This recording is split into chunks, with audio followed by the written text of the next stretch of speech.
بسم اللہ الرحمن الرحیم۔ دنیا میں سب سے قریبی رشتہ ماں باپ بہن بھائیوں بیوی شوہر کا ہوتا ہے۔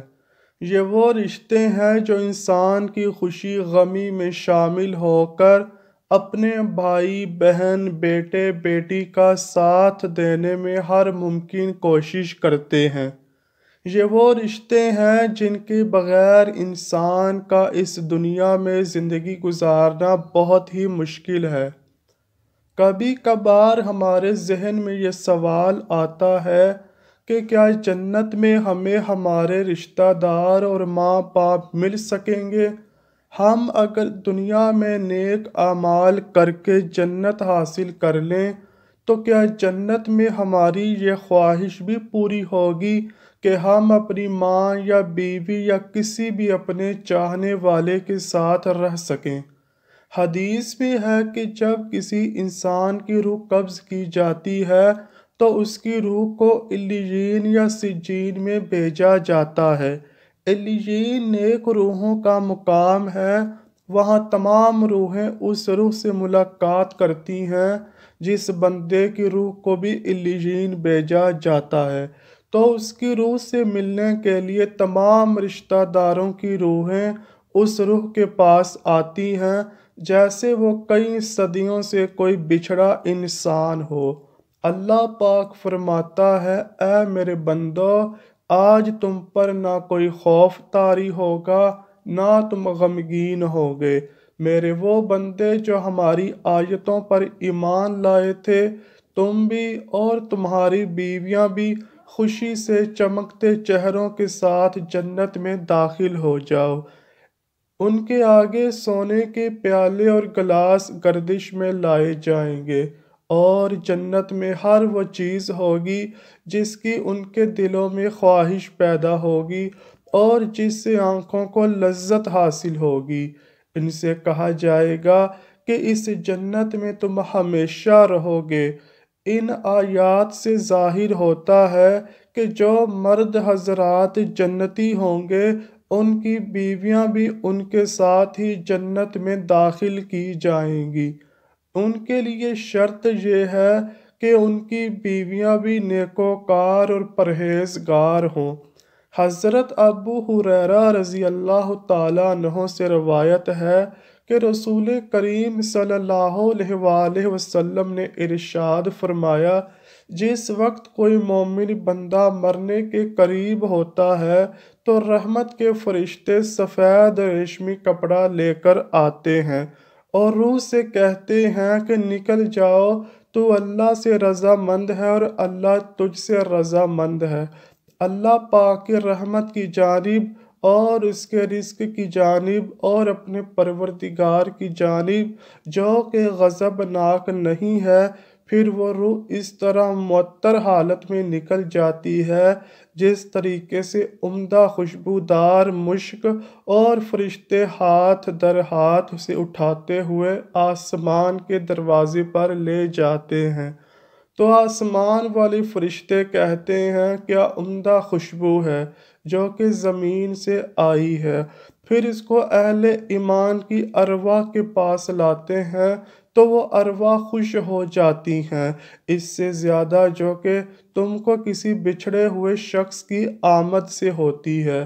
پھر پہلے سے موجود مومنین اس آنے والی روح سے دریافت کرتے ہیں، فلاں آدمی نے کیا کیا اور فلاں آدمی کا کیا ہوا، یعنی جس شخص کو وہ لوگ دنیا میں چھوڑ کر گئے تھے اب وہ کس طرح کے کاموں میں مشغول ہے۔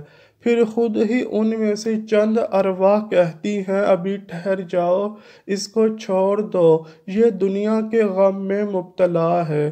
یہ روح کہتی ہے، کیا وہ شخص تم لوگوں کے پاس نہیں پہنچا، وہ تو پہلے سے ہی مر چکا تھا۔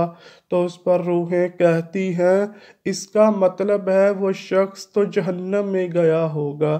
اسی طرح جس وقت کافر کی موت آتی ہے تو عذاب کے فرشتے ایک ٹکڑا کاٹ کر لے آتے ہیں اور وہ کہتے ہیں کہ تو نکل کر باہر آ جا اور چل اللہ کے عذاب کی طرف۔ اس حال میں کہ تو اللہ سے ناراض ہے اور اللہ تجھ سے ناراض ہے۔ پھر وہ روح نکلتی ہے اس طرح جس طرح سڑے ہوئے مردار کی بدبو ہوتی ہے، یہاں تک کہ زمین کے دروازے پر اس کو لاتے ہیں تو وہاں پر مامور فرشتے کہتے ہیں کتنی گندی بدبو ہے، پھر اس کو کفار اور مشرکین کی ارواح میں لے جاتے ہیں۔ حدیث پاک میں ہے کہ تمہارا نامہ اعمال تمہارے رشتہ داروں اور خاندان والوں کے سامنے پیش کیا جائے گا۔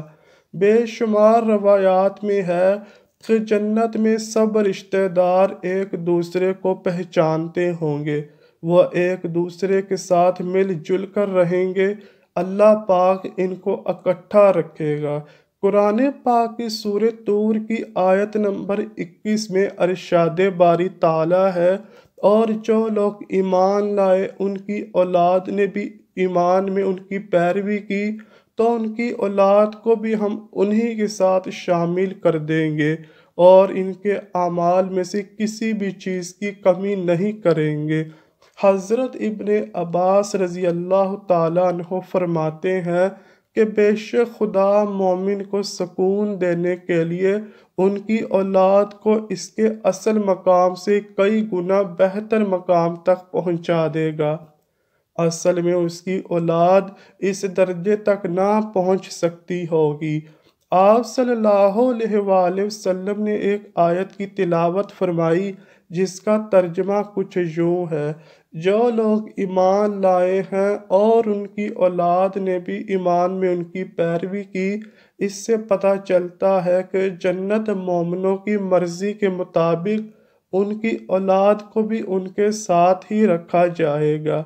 یہ وہی لوگ ہوں گے جنہوں نے دنیا میں رہتے ہوئے اچھے اور نیک اعمال کیے ہوں گے، اگر انہوں نے گناہ کیے بھی ہوں گے لیکن انہوں نے دنیا میں ہی اللہ پاک سے سچی اور پکے ایمان کے ساتھ توبہ کر لی ہوگی تو اللہ پاک ان گناہ گاروں کی توبہ کو قبول کرتے ہوئے معاف فرما دے گا۔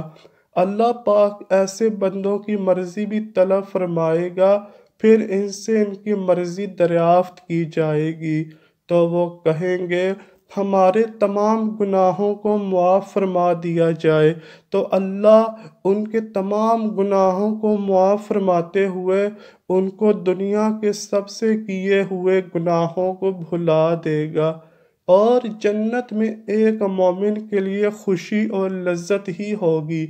نیز جنت کے عمومی انعامات میں اس کا ذکر ہے کہ جو بات جنتی چاہے گا اللہ پاک اسے پورا کریں گے۔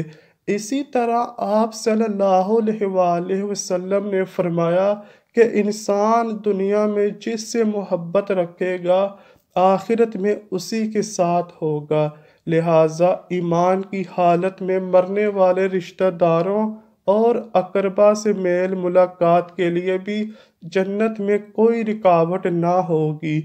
قرآن کریم کی سورہ بقرہ کی آیت نمبر 25 میں اللہ پاک یوں ارشاد فرماتا ہے، اور جو لوگ ایمان لائے اور نیک عمل کرتے رہے ان کو خوشخبری دو کہ ان کے لیے جنت میں باغ ہیں جن کے نیچے نہریں بہہ رہی ہوں گی، جب انہیں ان میں سے کسی قسم کا میوہ کھانے کو دیا جائے گا تو وہ کہیں گے یہ تو وہی ہے جو ہم کو پہلے بتایا گیا تھا، اور انہیں ایک دوسرے کے ہم شکل میوے دیے جائیں گے اور وہاں ان کے لیے پاک بیویاں ہوں گی اور وہ بہشتوں میں ہمیشہ ہمیشہ رہیں گے۔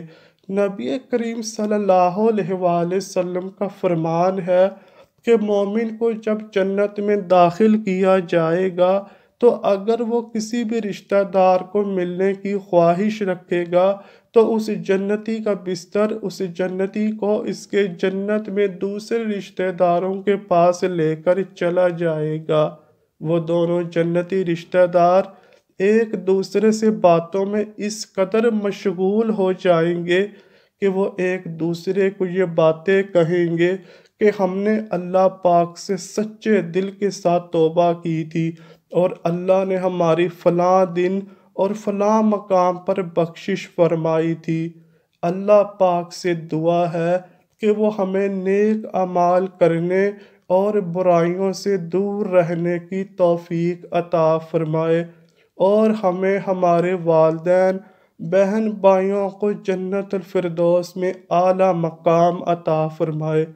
اے اللہ پاک، دعا ہے اس ویڈیو کو دیکھنے سننے والا ہر شخص جنتی بن جائے۔